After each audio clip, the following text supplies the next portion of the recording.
And a good Sunday morning, everybody. Chris McDonald with you on this Sunday morning, the 8th day of December, 12/8/24. This is a Sunday morning, and for those of you that know us, we've got two networks. We've got a faith network, and we've got a news network, and we're rarely, if ever, on the news side this early in the morning, unless something really major has happened.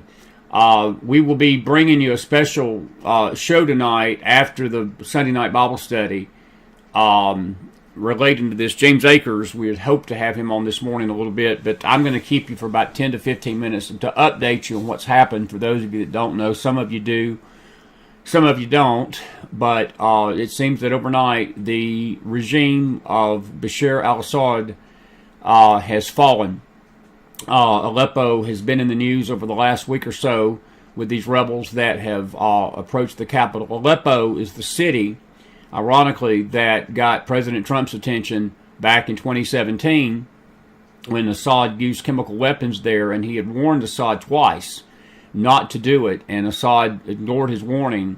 And when we found out and confirmed that these weapons had been used, President Trump, we sent preemptive strikes over there. It calmed Bashar al-Assad down. He hadn't really heard much from him since, to be frank with you, not even during the Biden years. And but this city has always been a hubnub of fighting and rebellion and so forth. There is a spiritual aspect to this. I do not want to deal with that this morning. I'm going to deal with that tonight at 6 on the faith side. It's very prophetic what has happened, but this morning's show is on our news side, and I'm going to just read you the story out of Breitbart and to give you the summary of it, and then we'll pick this up tonight. But I do want you to be aware this is happening.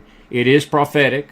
It is politically an upheaval of the Middle East, folks. The Middle East is being realigned this morning. I'm telling you, this is you Bible students that are with me in the morning, you know, Syria has been on our lips just about every day since we've been doing these studies, over 300 of them. And Syria is a very prophetic country, prophetic nation in the realignment of the Middle East that is coming, folks. It's been predicted by the prophets. It's been predicted by God. And I'm not talking about these modern crop of psychics. That I'm talking about this modern bunch. This modern bunch don't even care about stuff like this morning. They're probably asleep and trying to figure out what kind of digging through their prophecies to figure out if they can get credit for something that they didn't predict. But anyway, the true biblical prophets of the Old Testament had always seen, Daniel especially, that the Syrian Empire will be the one from which the ultimate man of sin comes from. And Bashar al-Assad was always standing there as president. His daddy was president for decades. This Assad was, the son had been president, prime minister, whatever, for decades as well, and now he is gone. He is missing this morning. There's a rumors out that his plane has crashed, that he's dead. We're trying to trace that down. James is working on that for me. I'll just read you James's text this morning. I'll just let his words be are part of this. He said the flights have been canceled from the international airport. Reports are Assad has fled rebels to presidential palace. They're already there. He says Iran's International Guard is in panic. It's impossible to imagine this 2 weeks ago, and it was impossible to imagine this even 1 week ago. And folks, again, there's a shaking. I heard a report yesterday. I posted it on our Telegram room that Iraq, of all people, and I've been warning the Bible students and telling them to look for Iraq. Keep your eye on Iraq. Iraq is going to play a big role in this realignment of the Middle East. They are sticking their nose into this as well. And Iraq and Iran are getting chummy. They were mortal enemies 40 years ago. They can't stand each other because the Sunnis and the Shia are two clans of Islam that just they don't get along, even though they have one common denominator and they hate Israel. But as far as their anything that they have in common, they don't. They're two sort of cousins of Islam, and they hate each other. And Iran in Iraq fought that bitter war back in the late 80s under Saddam Hussein, the late Saddam Hussein, and Iraq used chemical weapons then against Iran, and we swore up and down that they had chemical weapons. That's why we went into Iraq in '03. And all of a sudden, there's rumblings that Iraq is giving overtures to Iran that it wants to be involved in anything Iran does against Israel. So we're in prophetic times, but we're also in very politically charged times. Now, I know that I've been sort of watching the sentiment in Twitter this morning a little bit. Some of the things have been sent, and the thinking is that Trump, the reason that a lot of this is going on is that Trump is coming in, and the Middle East is going to bow down to Trump and bow down to whatever he puts out there. And folks, I respect President Trump, and I've made it clear I'm very supportive of what President Trump wants to try to do as far as getting these nations to keep killing each other and to protect Israel. But I will tell you this: even if President Trump steps in tomorrow and waves a magic wand and the whole Middle East stays in peace, it's a false peace. It's a false peace. It ain't going to last. And we need to be very careful of how we give people credit for things that are not his to be given credit for. It's the divine God above that is doing this. The Holy Spirit is realigning these nations this morning because Jesus is coming. Jesus is coming. That's the spiritual part of it. That's all I'm going to say about that this morning. Let's talk about the political part of it, what's going on over there. This is the story out of Breitbart this morning. The headline: Syria regime falls, Assad flees in a possible plane crash. Reports from the Middle East indicate that the Syrian regime of Bashar al-Assad has fallen, with the dictator fleeing the country as rebel forces entered the capital city of Damascus. Damascus is in the Bible, by the way, many times. We'll talk about that tonight. Syria's armed opposition says they have captured the capital, Damascus, and that President Bashar al-Assad has fled the country. There's the picture that is off of Al Jazeera. That was yesterday. Again, this all happened overnight, folks. After 50 years of oppression under Ba'athist rule and 13 years of criminality, tyranny, and displacement, we declare today, December the 8th, the end of that dark era. Syrian opposition says end of al-Assad's government marks a new chapter in history. We'll see about that. Syria opposition declares it free of Assad, and they claim that he has fled the country. This is out of Breitbart. The sudden collapse of this regime, dating back over half a century, folks. His family has ruled Syria for over 50 years. Hafez al-Assad, Bashar's father, has rocked the Middle East and could mean the Iranian regime is in danger because they're a Syria ally. Assad was one of the most notorious tyrants in the world, one who used chemical weapons against his own people. His regime nearly fell in the civil war that erupted during the Arab Spring in 2011, but he was shored up by Russian and Iranian forces. Vladimir Putin used Syria to restore Russia's presence in the Middle East for the first time since the Cold War, while Iran used Syria as a conduit to Hezbollah in Lebanon, sending weapons and advisors.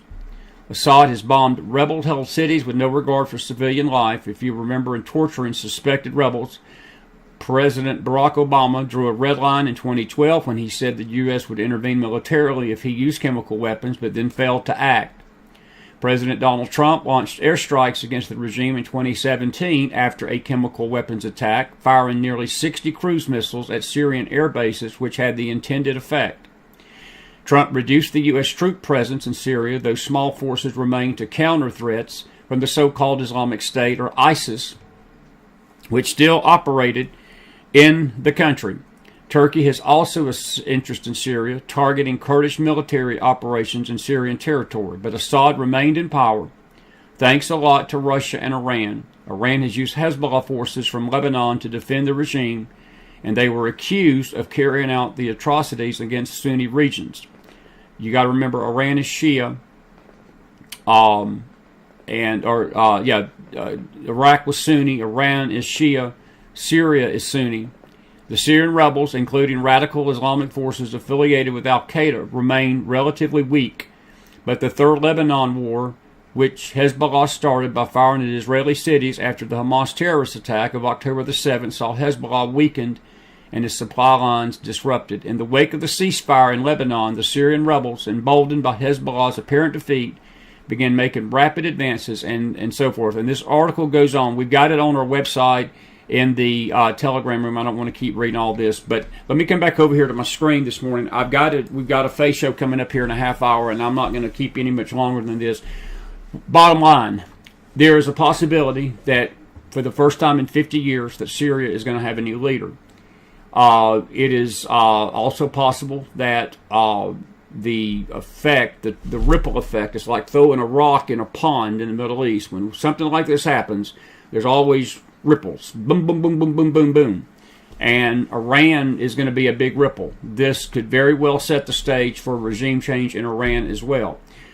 I want to caution you, and I mean, it's already happening this morning. There's just, and folks, look, let me say it like this. There's two angles of this. The political angle, from a geopolitical stance, from a geopolitical position, from just a humanity position. Bashar al-Assad was an evil dictator. He ruled that country. I've just read to you. He gassed his own people. Those children in Aleppo in 2017, some of those images that came out were atrocious.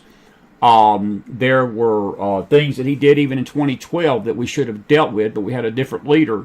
We had a Boy Scout in office. We had a man in office in 2017. And Trump dealt with it, and it got Assad's attention that the U.S. meant business, that you don't gas people. You don't put chemical weapons on children. And he stopped. And these rebels that have come in, though, this is the quandary. No matter how bad Bashar al-Assad was, he protected faith. He protected the Christians in Syria. The Christians were not under direct persecution from the Syrian government while he was in power. This new group, these rebels that are coming in, are not going to be passionate and not going to protect Christian liberty while they're there. That's the trade-off that you get when these regimes fall and rise. And everybody's exclaiming that Trump's done this, Trump's done this, Trump's done this. Trump's not done this, folks.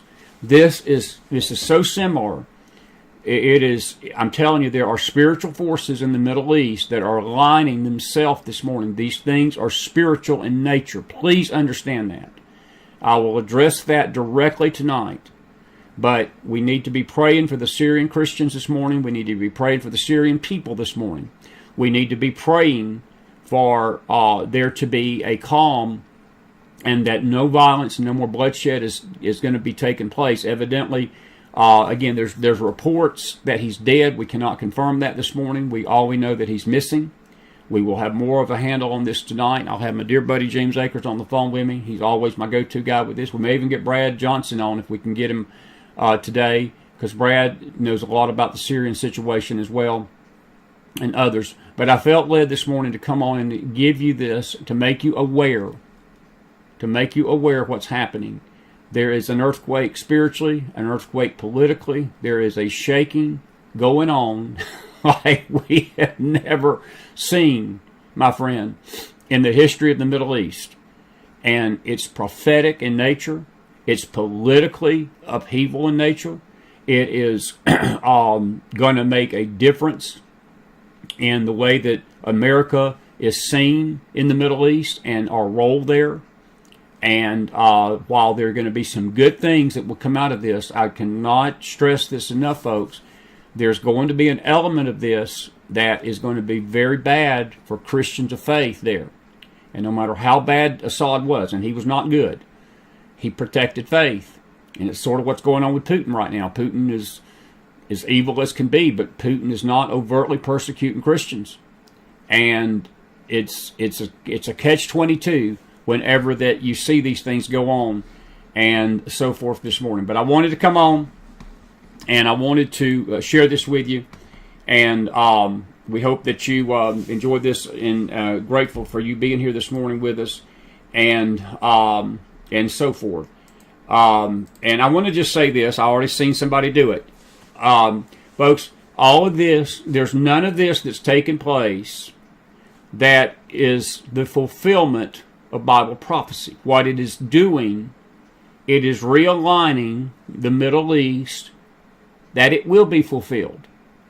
Damascus, the destruction, all these prophecies in Jeremiah, all these prophecies in Isaiah, all these mentions of Damascus will take place yet future, and everything is tied to the time of travail when Israel is in great tribulation. I'll deal with that tonight, but do not listen to these popcorn theologians out there on YouTube, and it's going to happen. It's already happening this morning. Everybody's predicting that this is the fulfillment of this and the fulfillment of that. It is a realignment, and it is setting the world stage for the coming man of sin. It's also setting the world stage for the rapture of the church that most people don't even believe in. So, you can listen to popcorn theologians and people that don't know their Bible. And I'm not saying this in an arrogant way. Or you can keep it with folks like myself and others that do know their Bible and are going to tell you what I just told you. This is a realignment, folks. This is a rumbling. This is a distant thunder. This is a foreshadowing. This is something that is letting us know two things this morning. God's in control of the nations. God is realigning these nations. He's shaking these nations. But now I'll tell you what the second thing is, and this is most important as it comes to people of faith. Jesus is coming, and He's coming for the church, and He's coming soon. And these things that are happening, folks, is a shout, it's a scream from heaven to be getting our spiritual house in order, and to be getting our nation's spiritual house in order, and to be understanding that our redemption is about to draw nigh. And that part I'm going to scream and shout about tonight at 6 o'clock with you on the McFiles Faith Network. Join me over there. Join me in the morning on the Bible study. We'll talk about this. Join me tonight at 6, and then we'll have a special of the political stuff with James Akers later on tonight, probably around 9 o'clock Sunday night. We normally don't come on Sunday night, but we're going to be on tonight with this. This is a big deal. This is a big story. And but stay grounded, folks. Do not be carried away in these rabbit holes. Some of you have sent me stuff this morning. Do not be going down rabbit holes. It's going to get you so confused. Please don't do that. My Bible students, I'm your teacher this morning, giving you a big group hug. Just stay grounded. This is important. It's prophetic. But it's a realignment. It is something that is going to change the plans of America politically, but it's not changing the plans of God prophetically. What it's doing is setting the stage for God's plans for the Middle East prophetically in more ways than you'd ever believe.